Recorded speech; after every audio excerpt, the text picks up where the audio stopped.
Class 12th, example 4.2. If the magnetic field is parallel to positive y-axis and the charge particle is moving along the positive x-axis, तो यहाँ तक हमें statement में कहा गया है कि जो हमारी मैग्नेटिक फील्ड है उसकी जो डायरेक्शन है वो पॉजिटिव वाई एक्सिस की तरफ है।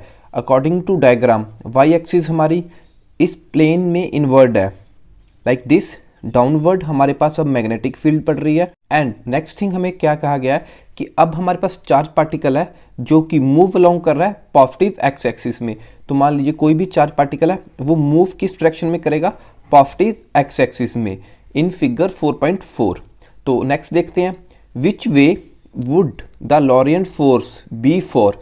तो हमें फाइंड करना है direction of Lorentz's force a case में एन इलेक्ट्रॉन, मतलब नेगेटिव चार्ज। अगर मैं इलेक्ट्रॉन को इलेक्ट्रॉन पे चार्ज क्या होता है हमारे पास, नेगेटिव। सो इलेक्ट्रॉन के चार्ज को अगर मैं नेगेटिव क्यू से रिप्रेजेंट करूं तो वो मूव करेगा with the velocity let v in positive x axis.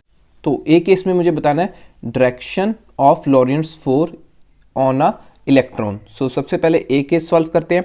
सो हमें मालूम है force on a moving charge particle in a magnetic field हम रिप्रेजेंट कर देते हैं लेट एफ बी से।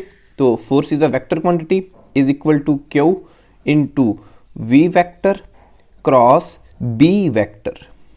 क्लियर। तो ये फार्मूला आपको इसी सीक्वेंस में याद रखना है और इसी फॉर्म में याद रखना है। आप गलती से भी कहीं ऐसे ना लिख दीजिए कि बी क्रॉस वी। क्लियर।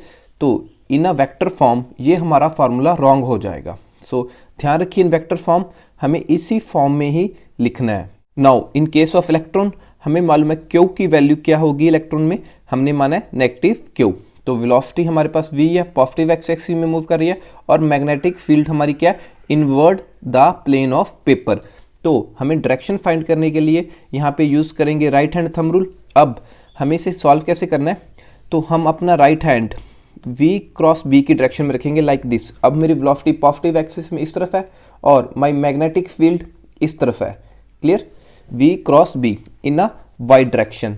तो यहाँ से देखिए अगर मैं यहाँ पे एक्स एक्सिस में रखूँ अपना राइट हैंड तो मैं कर्ल करूँ v से b की तरफ, तो जो मेरा थंब है वो मुझे देगा अपवर्ड मोशन लाइक दिस। यहाँ पे आपको दिखाने के लिए यहाँ पे राइट हैंड रखा, तो यहाँ पे अगर मैं कर्ल करूँ फिंगर्स लाइक दिस डाउनवर्ड जाएंगी, तो जो मेरा थंब है वो डायरेक्शन देगा मेरे लॉरियंट्स फोर्स की। तो यहाँ पे क्या आ जाएगी, पॉजिटिव जेड एक्सिस की तरफ डायरेक्शन, बट चार्ज हमारे पास क्या था, नेगेटिव। तो नेगेटिव के कारण हमारी डायरेक्शन भी चेंज हो जाएगी। तो इस नेगेटिव चार्ज के कारण like this negative Q into V cross B. अब इसे अगर हम सॉल्व करें तो इसे मैं ऐसे लिख सकता हूँ F B is equal to minus Q V V. अब डायरेक्शन हमें मालूम चल गई थी पॉजिटिव जेड एक्सिस। क्लियर। अब यहाँ पे अगर मैं डायरेक्शंस को ही कंसीडर करूँ तो ये मेरे पास क्या बच गया, नेगेटिव इनटू पॉजिटिव। तो मुझे एंड रिजल्ट में क्या मिलेगा, नेगेटिव जेड एक्सिस। तो मेरी डायरेक्शन ऑफ फोर्स हमारे पास आ जाएगी नेगेटिव जेड एक्सिस की तरफ। तो एक आंसर हमारे पास आ जाएगा अलोंग नेगेटिव जेड एक्सिस में। क्लियर।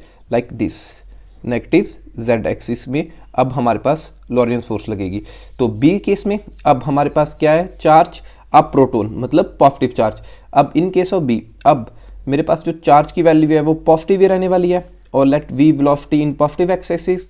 सो इस केस में हमारे पास क्या आ जाएगा, बी केस में जो हमारा चार्ज है वो पॉजिटिव ही रहा।